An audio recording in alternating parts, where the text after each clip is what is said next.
Au cœur de la mêlée, comme chaque samedi soir à 19h, les premiers enseignements de la 25e journée avec notamment le bonus de Castres, le carton de Clermont, le naufrage de Vannes, analyse, invité et décryptage bien sûr. 19h30, notre invité Yann Roubert, le président de la Ligue nationale de rugby, sera avec nous donc pour une large page, voilà, pour parler de cette fin de saison notamment. Vous êtes bien sûr les bienvenus pour nous rejoindre au 0826 300 300 et voilà. On est ravis d'accueillir notamment Yoann Huget et Philippe Swanguero. Bah bonsoir. Oui, oui, bonsoir messieurs. Bonsoir. On est toujours là, messieurs. Salut, bonsoir à tous. Bienvenue, on est parti pour 1 heure ensemble. Voilà. Sud Radio, au cœur de la mêlée. Au cœur de la mêlée, bien sûr, qui va commencer par les résultats. Est-ce qu'Alexandre, tu les as? Est-ce que tu les prends? Oui.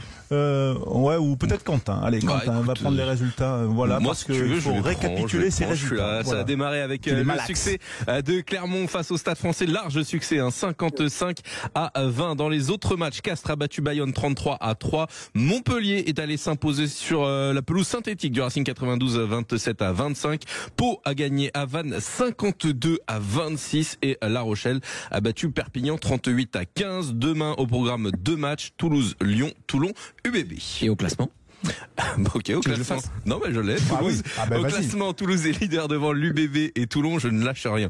Bayonne est 4e avec 1 point d'avance sur Castres qui a 1 point d'avance sur La Rochelle. Ensuite, on retrouve à 3 points du top 6 Clermont. Ensuite, Pau, Montpellier, le Racing 92, le Loup Rugby. Ensuite, le Stade Français, l'USAP et Vannes. Le Stade Français a 41 points, l'USAP 40, Vannes 36. Et on ajoute aussi le succès des Lions du Stade Bordelais. C'était la finale du championnat Élite 1 cet après-midi à Clermont. Les Bordelaises ont battu les Toulousaines 32-24. 3e titre consécutif pour les joueuses du Stade Bordelais. Si voilà pour les principes. Complet, François.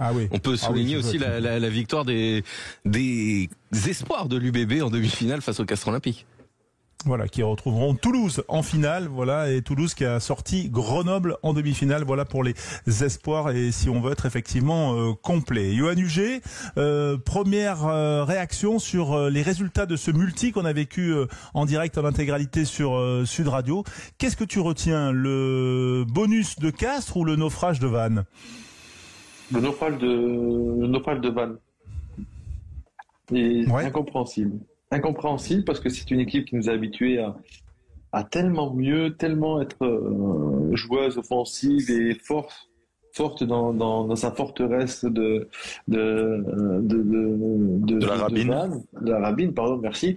Mais là, j'ai du mal à comprendre à cette échéance-là, si près du but, où il reste que 2 matchs et c'était possible de le faire. Donc voilà, c'est vraiment l'incompréhension alors que j'adore cette équipe.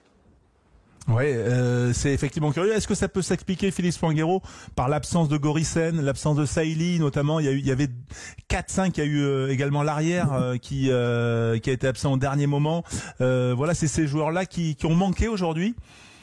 En partie, ça manquait un peu d'expérience, mais c'est vrai que je me suis souvent posé la question. Ils pourront rien regretter, ces Vantais, parce que ils ont été ambitieux jusqu'au bout, ils ont beaucoup joué. Ils ont beaucoup de regrets. Non mais je parle sur la saison. Mais malgré tout, je trouve qu'il faut faire attention dans ce top 14. L'ambition ne doit pas occulter la raison parfois. Alors ça aurait pas changé la phase du match, mais il y a des choix qui sont toujours un peu dur à expliquer pour moi chez ces Vantais. Ça s'est produit plusieurs fois cette saison. J'ai en tête ce point de bonus à prendre dans la course au maintien qui me paraissait important à Bayonne pour être payé d'un bon résultat. Aujourd'hui, ils étaient en difficulté en touche, ils ont un temps fort, ils ont l'occasion de repasser devant au score. Il y a une pénalité à prendre, ils prennent une pénale touche, ils la perdent. Alors c'est pas là-dessus que se joue le match aujourd'hui, mais il y a des moments clés où il faut être beaucoup plus froid, pragmatique, et ils ont laissé beaucoup de points en route cette saison. Alors le match d'aujourd'hui, encore une fois, il s'explique pas du tout par ça. Mais ces Vantais, ils ont quand même des regrets à nourrir, pas sur l'ambition qu'ils auront eue, mais sur des choix stratégiques sur des matchs qui leur auront quand même coûté cher. Ouais, effectivement. Et François, on a un auditeur un peu particulier qui nous a appelé, qui tenait à te parler. Il s'agit de Frédéric Martini. Voilà, l'ancien président de l'Union Bordeaux-Bègles. Ah ouais, c'est même le premier président de l'Union Bordeaux-Bègles. Voilà, celui qui a donné les clés à Laurent Marty. Oui, Fred, bonsoir. Merci d'être avec nous au 0826 300 300. Bonjour François, bien évidemment. Je suis tellement heureux de t'entendre, tu vois. Et j'ai vu ton émotion lors du match, lors de la finale avec Daniel, que tu vois, je rentre de Bourg-Gironde pour après la finale de Lyon. Et j'ai dit attends, il faut que j'appelle François parce que le damier qui revient aujourd'hui. Et François, je suis tellement heureux de t'écouter sur Sud Radio que je peux. Écoute, là sur le retour, j'ai dit qu'il faut que j'appelle François. Mais franchement, c'est top quoi. Je suis tellement heureux d'avoir vu ton émotion sur le match là que. Ouais, c'est vrai qu'on a été saisi par cette émotion-là. Est-ce que toi, tu as été saisi par l'émotion des féminines aujourd'hui face à Toulouse, en tout cas victoire 32-24? Ah ben écoute, là bien sûr qu'on est saisi par tout ça, avec tout ce qui se passe aujourd'hui à Bordeaux, entre les Lions, entre l'UBB, les espoirs qui ont gagné aujourd'hui. Enfin, moi ce que j'ai vu aujourd'hui avec la reprise du damier, c'est extraordinaire. J'ai vu ton papa il y a la semaine dernière qui est passée. C'est extraordinaire. Là François, ce qu'on vit, tu le sais quoi. Toi qui as vécu tous ces mouvements en 91, franchement aujourd'hui, ce qui se passe à Bordeaux, c'est extraordinaire. Bon, merci. On s'appelle Frédéric pour partager tout ça. Mais en tout cas, c'était sympa mais il faut pas parler trop non plus de Bordeaux à Johan parce qu'il est quand même toulousain et tu vois ça peut le contrarier. Tu vois. Donc, voilà. En tout cas, et merci pour ce coup de fil. On a eu des clubs éphémères comme ça, tu sais. On a eu des clubs éphémères qui gagnent, après ils s'en vont. Nous, on est là depuis 20 ans. Oh la violence. Club éphémère. Ouais, mais c'est sympa en tout cas. D'ailleurs, du coup, on va t'écouter, Johan. Liste-les-nous, tes clubs éphémères. Non, on a toujours eu des concurrents, tu sais. À une époque, c'était le Stade Français. Après, ça a été La Rochelle. Il y a eu Clermont. Maintenant, c'est Bordeaux. On s'adapte. Ouais. T'as pas cité Castres. Ouais, c'est fou ça. Tiens, silence. Bon, Fred, je te remercie de nous avoir appelé et d'ailleurs je vous invite à le faire, tous ceux qui sont passionnés par le rugby, par ses résultats. Bonne route en tout cas et bonne fin de saison pour l'UBB. Tu les sens comment toi l'UBB, parce que demain la compo est sortie là, il y a quand même une équipe très remaniée, mais il y a quand même Tamei Funa, il y a Vern Taillefer qui est capitaine. Voilà, qu'est-ce qu'ils vont aller faire à Toulon demain selon toi, Fred? Écoute, je vais te dire, j'ai vu Yannick cette semaine qui est venu au damier boire le café et il m'a dit écoute, là maintenant on a bien fait le titre, mais maintenant les choses recommencent et voilà, écoute, il faut rester prudent, mais on peut avoir des surprises à Toulon. Il y a une belle équipe qui va être alignée avec des joueurs qui sont concernés, donc tout est possible à Toulon, donc soyons voilà, donc on va y croire et on va encore surtout à la demi-finale et à la finale, j'espère, parce que là, avec les moments qu'on a vécu, j'espère que c'est pas fini encore.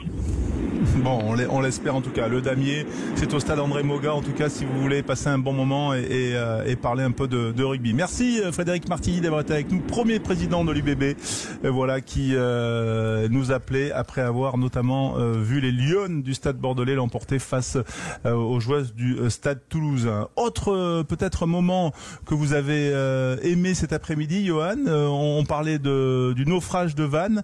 Que dire de la victoire de Castres bonifiée? Castres qui revient dans la course pour une 4e place en fait là aujourd'hui, à 1 point de Bayonne, à une journée de la fin. Ouais, mais ils reviennent bien. Ils ont la chance de recevoir 2 fois. Malgré tout, je pense que ce match annulé les a remis dans une position confortable. C'est jamais évident de gagner 2 fois à domicile. Donc là, ils ont réussi à le faire. Bravo à eux. Et il y a la victoire aussi de Clermont qui était quand même importante aujourd'hui, mais avec Castres se relance pleinement dans la course au top 6. Ouais, on va en parler de Clermont avec et de la victoire de Clermont au dépens du Stade Français avec Raphaël Poulain qui sera avec nous dans quelques minutes. Philippe Spanghero, oui, dans cette lutte là pour le haut du tableau, pour la place de 4, de 5 et de 6, c'est vrai que c'est quand même assez incroyable. Ça se tient dans un mouchoir de poche, mais quand même Castres a fait un grand pas aujourd'hui. Oui, ils ont fait un grand pas aujourd'hui parce qu'ils restent maîtres de leur destin. Bon, il y avait deux échéances importantes la semaine dernière contre Clermont. Ça a été un peu dans la douleur sur la fin, mais ils ont réussi à s'en sortir. Et aujourd'hui, ce bonus offensif leur permet d'être assez serein parce que finalement, avec un seul point de bonus défensif pris la semaine prochaine, ils sont sûrs d'être dedans, peu importe ce qui se passe chez les autres. Donc quelque part, ça amène de la sérénité. Donc là aujourd'hui, cette équipe, au-delà du plan comptable, il y a pu avoir quand même quelques petits doutes, notamment sur la gestion de fin de match et la deuxième période compliquée contre Clermont. Aujourd'hui, ils ont maîtrisé leur sujet. Et c'est une équipe qui monte quand même en puissance là sur la fin, qu'on sent calibré pour le top 6.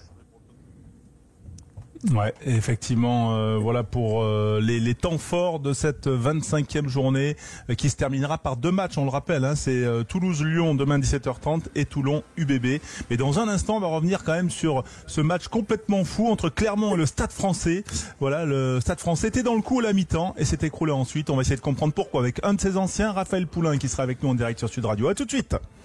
Au cœur de la mêlée avec bien sûr Yoann Huget, Philippe Spanghero, vous au 0826 300 300 et nos invités qui nous font le plaisir de nous répondre et de nous appeler. C'est Raphaël Poulain qui est avec nous, ancien ailier du Stade Français, voilà, 3 fois champion de France en 2003, 2004, 2005.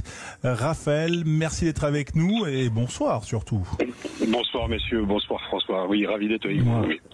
Ouais, voilà. Et un jour de Ligue des Champions, de finale de Ligue des Champions, voilà, tu vas quand même regarder un peu de foot ce soir, Raphaël?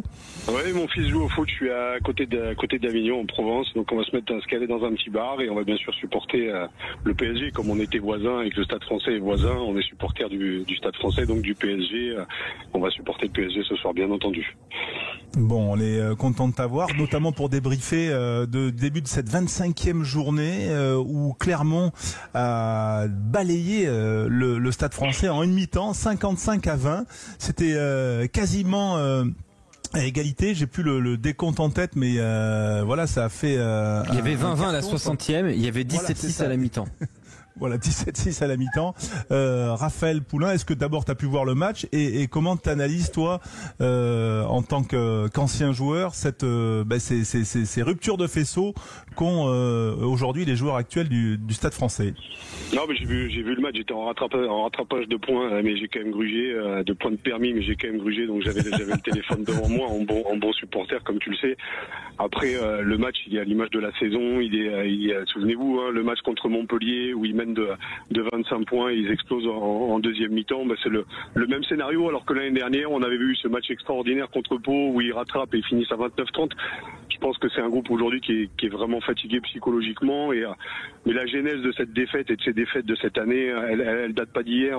Il faut repartir, je pense, si j'ai 2 minutes pour faire un peu l'état des lieux de ce qui se passe depuis l'arrivée du Dr Ville. Il y a une queue meilleure qui voulait des soldats au Stade Français, donc ils annonçaient qu'ils allaient faire du Stade Français le Bayern de Munich du rugby.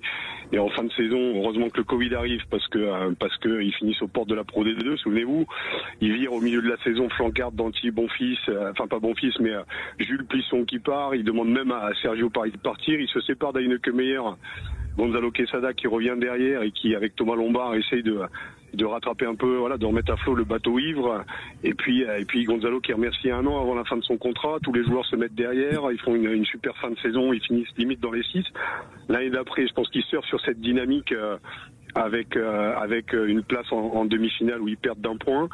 Et Karim Ghezal et Laurent Labitte qui arrivent l'année dernière et qui surfent sur tout le travail qui a été fait de la part de Gonzalo. Ça explose. Et aujourd'hui, bosser dans la sérénité, je pense que c'est très compliqué. On a vu le départ de Karim Ghezal cette année, de Laurent Labitte, Gustave qui veut se barrer à Leicester, mais qui est quand même conforté dans sa place l'année prochaine. Je comprends pas. En fait, je pense qu'il y a une vraie fatigue psychologique de la part des joueurs, et que oui, bien sûr qu'ils sont responsables parce qu'ils sont sur le terrain, mais vous connaissez mon amour de la santé mentale et de l'aspect psychologique. Comment bosser dans la sérénité quand il y a une valse des entraîneurs depuis toutes ces années. Et puis c'est voilà, l'état des lieux, le constat il est là. C'est un club qui a l'un des plus gros budgets du top 14 et qui se retrouve aux portes de la Pro D2 et qui va se battre jusqu'au dernier moment contre Castres, qui va jouer sa place aussi dans les 6 la semaine prochaine. C'est très compliqué. Alors que bien sûr que à chaque poste il y a des mecs compétents, mais je pense que c'est David Groupe aujourd'hui qui matche pas, quoi. Voilà un peu mon ressenti du match, mais le mal est bien plus profond selon moi. Bah, justement, la question que j'avais envie de te poser, Raphaël, je sais que tu es très intéressé, comme tu le disais, sur l'aspect mental de l'athlète. Comment expliquer que tu mènes 17-6, qu'il y a 20-20 à la 60e, et que tu perdes donc 55 à 20, c'est-à-dire que en dynamique, tu prends quoi, 49-3 ? 49-3, c'est ça en dynamique, à partir de la 30e à peu près. Comment expliquer, c'est quoi, c'est une démission collective ? Comment tu vois ça ?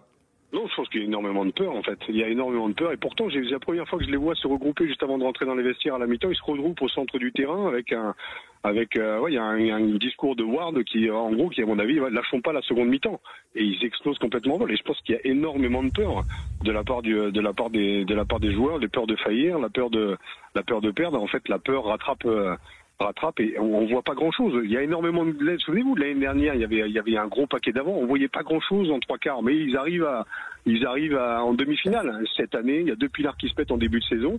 Et psychologiquement, après, c'est compliqué de rattraper le wagon des 6. Tu te bats. Et là, c'est criant de, enfin, on a tous vu le match. T'en prends 50.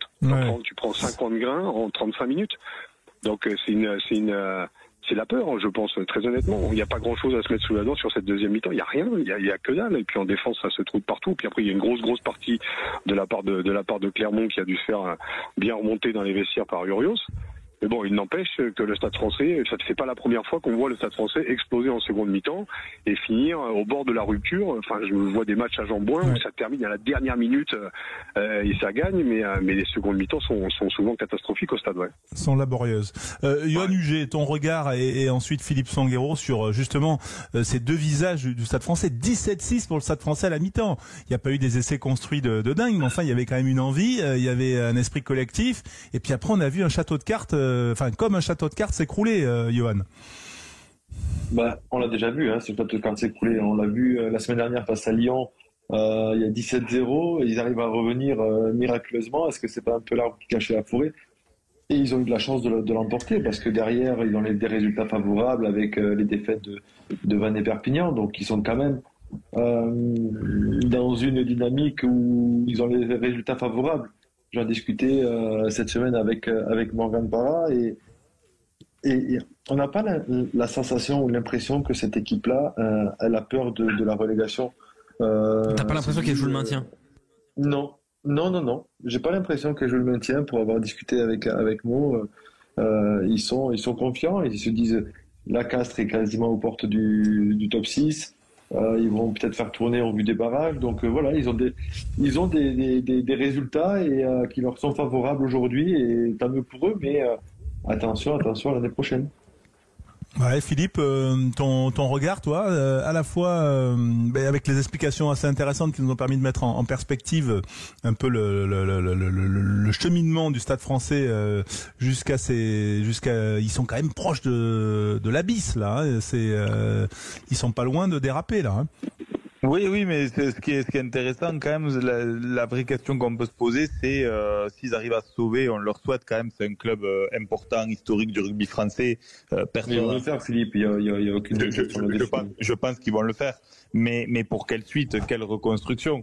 Et ce que je retiens du discours de Raph, je sais pas si j'ai bien compris entre les lignes, mais c'est que quand même depuis quelques années, on assiste à une espèce de cancel culture au Stade français, où on a fait partir des gens historiques avec pas forcément les bonnes manières pour des joueurs. C'est marrant, on l'a pas vu qu'au Stade Français et ça a jamais bien marché de faire ça. C'est dingue. Non, ça a jamais bien marché, mais surtout que le Stade Français fait vraiment partie de ces clubs rares comme le Stade Toulousain qui fonctionne énormément à la culture club. Et quand on voit en effet cette saison réussie sur la dernière année de Gonzalo Quesada, on a senti vraiment que les joueurs faisaient ça pour lui, pour montrer qu'ils soutenaient leur coach. Ça a été un électrochoc dans la saison. On a senti un changement de visage, une prise en main collective des joueurs entre eux. Et ça a souvent été le cas au Stade Français. Ils ont été champions de France quand même, je le rappelle. Je pense que c'est le seul club qui a été champion de France en autogestion, sans coach, quoi. Donc c'est une équipe qui a une histoire particulière par rapport à ça et qui s'est perdue au fil du temps. Ouais, l'histoire de, bon, moi, t'as résumé, Philippe, l'histoire du Stade Français, elle a été un peu oubliée à l'arrivée du docteur Villossi, peut-être, alors, je vais pas dire, peut-être pas de jalousie, mais passer derrière Max, c'est très compliqué. Alors, bien sûr, il y a eu le passage de Thomas Savard, il y a eu le titre en 2015, le titre Coupe d'Europe en 2017, et puis la sensation, en fait, que tout a été balayé. Alors, on a récupéré Thomas Lombard, qui est devenu DG, il y a eu Gonzalo Quesada. Aujourd'hui, tu gardes Gustard, tu vas chercher un mec de Perpignan à la mêlée. Jules Arias, aujourd'hui, il entraîne les espoirs du Racing. Et Momo Blin, il est là. Mathieu, il est là en presque en mission sauvetage. Après, moi, en tant que supporter, et ça n'est que mon regard, mais Bibi Oradou, il arrête à Suresnes. Momo, il est hyper actif dans le rugby et il connaît quand même le milieu. Pierrot Rabadan, il arrête à la mairie dans pas longtemps. T'as quand même la capacité aujourd'hui de pouvoir construire autour de mecs qui connaissent le club, qui connaissent la victoire et qui, comme tu le dis, Philippe, connaît l'état d'esprit aussi du rugby et du Stade Français. Stade Français, mais dans tout club rugby amateur ou pro, tu peux pas avoir de soldats. Et surtout au Stade Français, parce qu'il y a tellement de sports autour que tu dois exister, tu dois être précurseur. Mais cette culture de club dont tu parles, elle est où? Elle est où? Oui, elle est représentée par Thomas Lombard, mais qui tu as? T'as Paul Gabriag aujourd'hui, qui est le capitaine, mais qui s'épuise au fur et à mesure aussi, à porter le club sur la symbolique. Derrière, comment tu reconstruis derrière tout ça aussi, quoi. C'est encore un bateau ivre et l'année prochaine va être, je pense, très compliqué, ouais. Ouais, très compliqué, effectivement. Tu les vois comment, comme Raph, pour terminer dernier match face à Castres, qui vient jouer sa qualif et voir mieux qu'une passe dans le top 6, voilà, si jamais ça sourit, pour les Castrés, voilà, ils vont le faire parce que on les voit loin, là, quand même. Ouais, je suis même avec Johan, aujourd'hui, le Stade Français, voilà, en fait, je pense que le Stade n'a pas l'habitude d'être dans cette position-là, à la différence de Perpignan. Perpignan, si le Stade perd la semaine prochaine et Perpignan se bat, alors ça va être très compliqué parce que son calendrier fait que, mais Perpignan a plus l'habitude et la rage, en fait, de se battre sur les bas de tableau. Le Stade Français, il n'a pas l'habitude d'être dans cette position-là.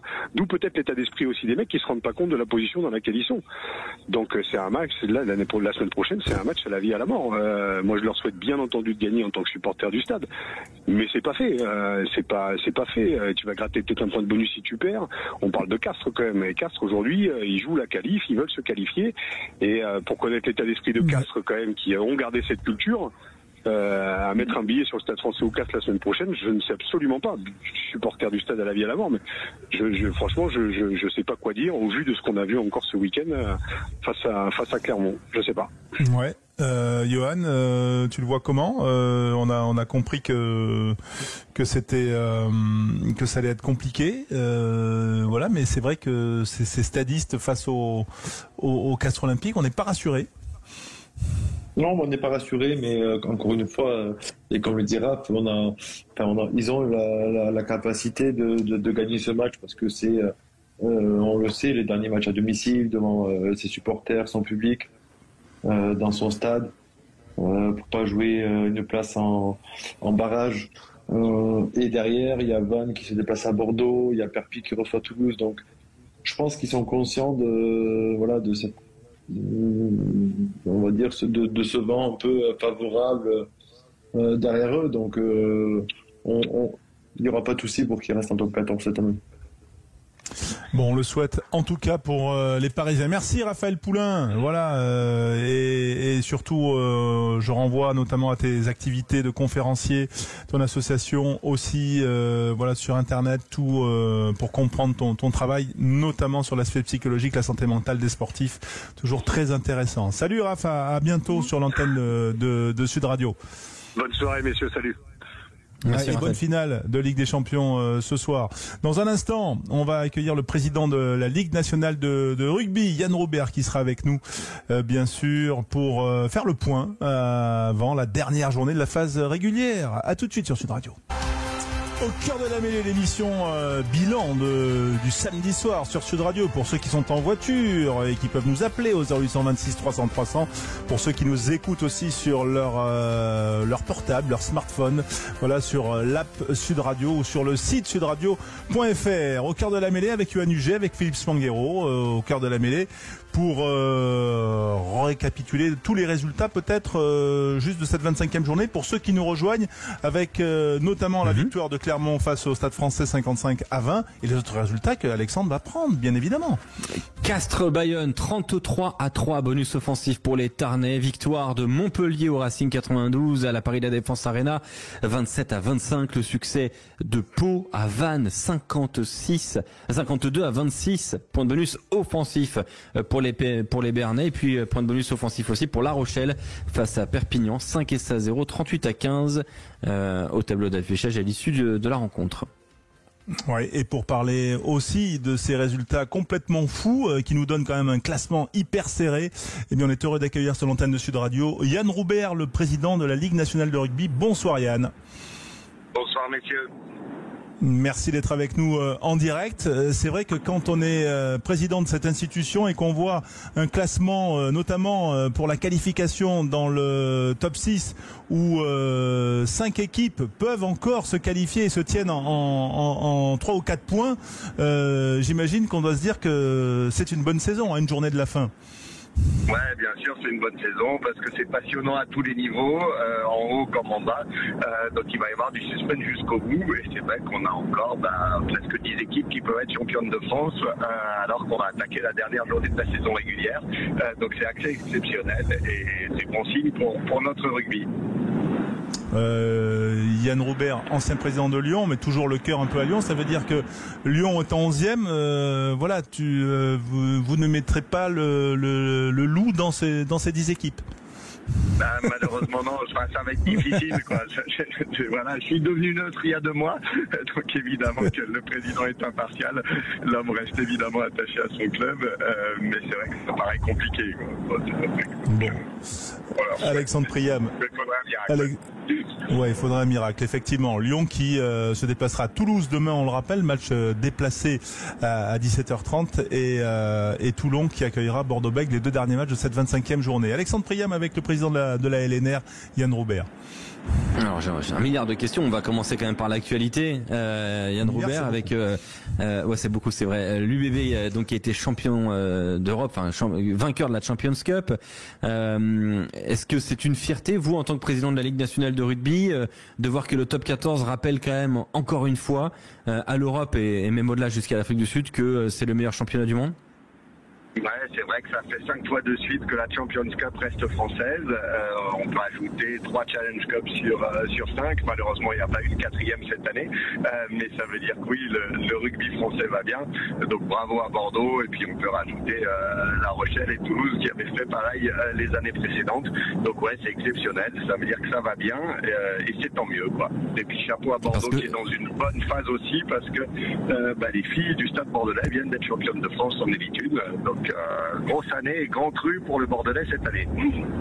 Oui, parce que c'est vrai que quand on dit que le top 14 est le meilleur championnat du monde, ça a été parfois un argument publicitaire de la part du diffuseur. Je pense qu'aujourd'hui c'est une réalité. En tout cas, on va pouvoir en décider peut-être dans les prochaines années avec la Coupe du Monde des clubs qui aura lieu dès 2027-2028, dès 2028 pour le coup, avec des clubs d'Europe qui vont affronter des clubs de Super Rugby et au-delà. Est-ce que on prépare le top 14 à accueillir cette Coupe du Monde des clubs en bonne et due forme en termes de calendrier? Les présidents et directeurs généraux de l'EPCR sont venus présenter au président de Top 14 le format qui a été retenu. Maintenant, il reste 2 ans pour travailler, pour mettre ça en place. Mais l'idée, c'est qu'en 2028, on puisse répondre à cette question qui, évidemment, brûle toutes les lèvres et tous les fans de rugby, de savoir quel est le meilleur club du monde. On espère bien sûr qu'il sera français. Et effectivement, d'ici 2028, ça laisse 2 ans pour mettre ça en place avec cette année-là, pas de phase finale de Champions Cup, mais 4 matchs de Coupe du Monde des clubs pour savoir entre le Nord et le Sud où est-ce que ça joue le mieux. Je ne sais pas parfois qu'on est le meilleur championnat du monde, j'ose espérer que c'est vrai, c'est en tout cas, et ça c'est factuel, celui qui attire le plus de monde dans les stades, le plus de téléspectateurs, le plus de stars de ces jeux. On peut s'en réjouir et espérons que dans 2 ans on pourra prouver et on pourra avoir un club français au sommet du rugby mondial. C'est une première. Oui. Yoann Huget avec le président de la LNR, Yann Roubert. Déjà, c'est comme il dit, c'est un très bon cru pour Bordeaux, mais je trouve que est-ce qu'il trouve le championnat féminin assez développé aujourd'hui quand on voit la finale qui se joue en baissé de rideau? Est-ce que la précédente édition où on réunissait toutes les filles de chaque catégorie pour qu'elles jouent tous ensemble n'était pas plus favorable à cette édition où c'est un peu, même si c'est sur Canal+, je trouve que ça gâche un peu peut-être de visibilité, j'ai l'impression. Je sais pas. C'est une question.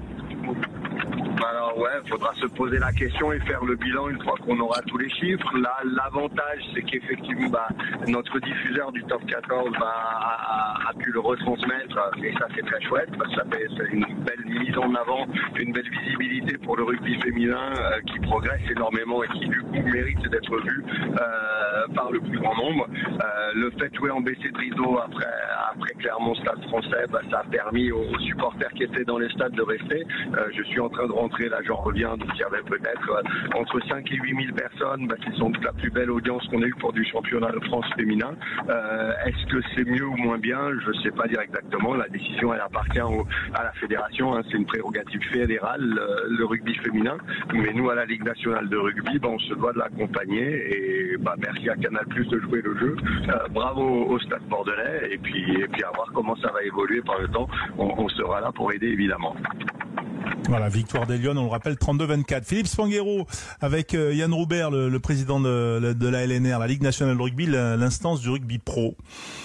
Oui, bonsoir Yann. Alors il y a un nouveau mandat qui s'ouvre pour toi avec une question sur la façon de s'inspirer aussi pour continuer à grandir, parce que on en parle souvent et j'en parle souvent pour expliquer la problématique quelque part du rugby français qui a un modèle unique au monde avec une ligue forte, bien structurée, économiquement solide, qui amène aussi des questions en ce moment sur les équilibres avec la fédération. Mais quelque part, on ne peut pas se comparer le rugby français aux autres, s'inspirer des autres. Comment vous allez travailler dans le futur pour essayer de continuer à grandir et vous inspirer en gardant cette particularité qu'on arrive à retrouver chez aucun de nos voisins?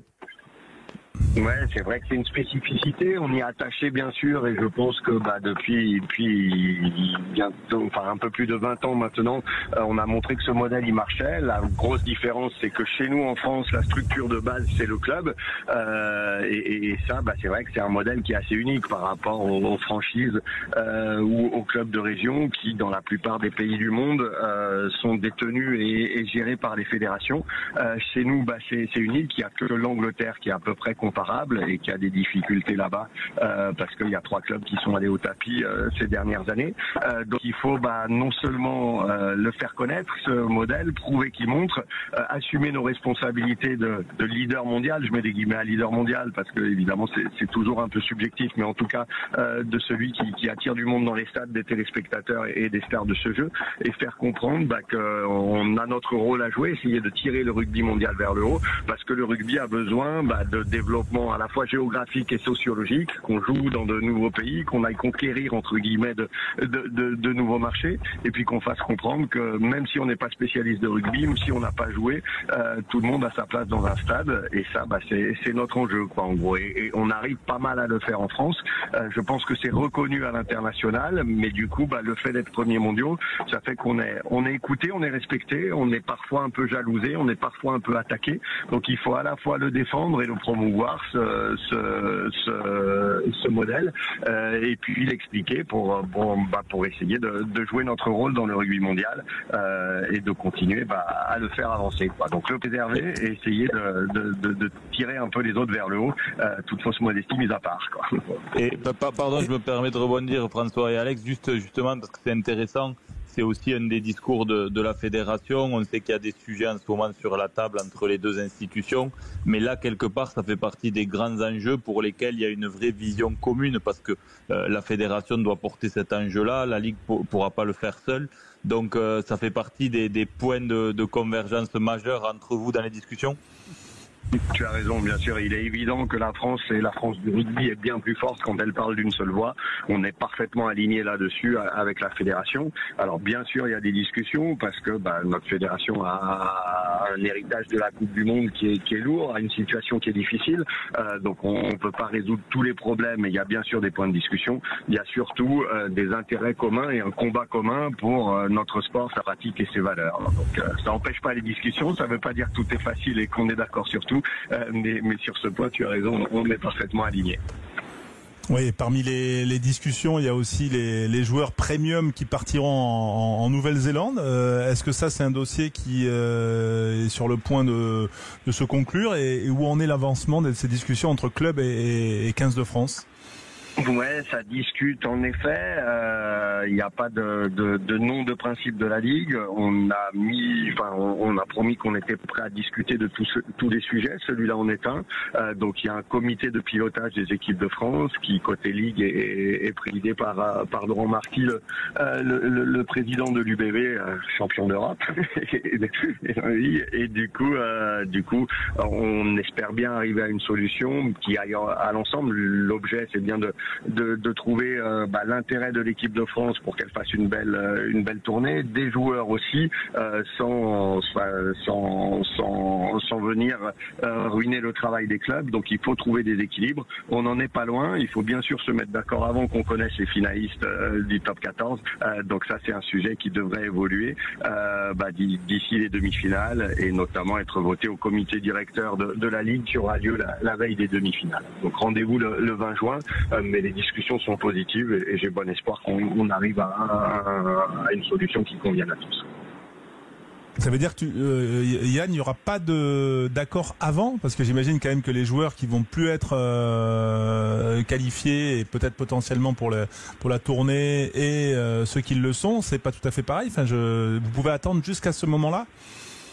Ouais, parce qu'on connaîtra pas les finalistes et il y aura des tendances avant, évidemment, mais oui, de savoir qui ont mené parmi les finalistes ou parmi les demi-finalistes, ça sera voté juste avant. Il y a des tendances, il y a des discussions qui vont d'ici là, donc on peut être optimiste sur le sujet, je pense.